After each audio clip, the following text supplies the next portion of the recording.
Sen gelen yollara istəyirəm güldüzəm. Gəl tutum əllərindən, yanında sərbəst olun. Duyum sənin ləhtini, sərxoş olun, məst olun. Ay yaz mən sol tərəfinə, badə badə içim sənin şərəfinə. Xatirələr dağılsın otağımın hər tərəfinə. Ay yaz mən sol tərəfinə, badə badə içim sənin şərəfinə. Xatirələr dağılsın otağımın hər tərəfinə.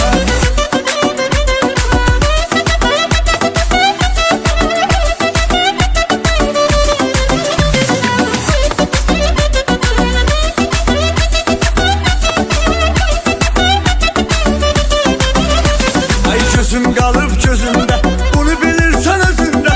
Səndən üzcə insanı sevmərəm yer üzündə.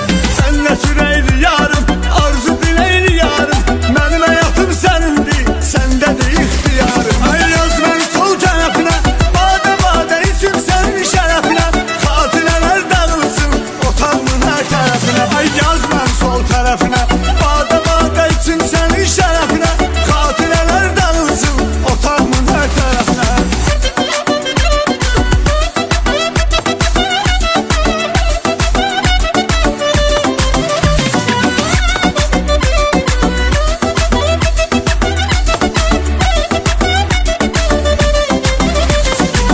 Gözümdən ürəyimə uzatdıqca əl mənə, o gözəl gözlərini yum, qarış qarış gəl mənə.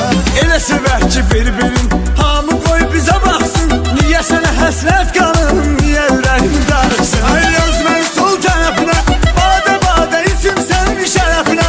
Xatirələr dağılsın otağımın hər tərəfinə. Ay yaz mən sol tərəfinə, badə badə içim sənin şərəfinə. Xatirələr dağılsın otağımın hər tərəfinə.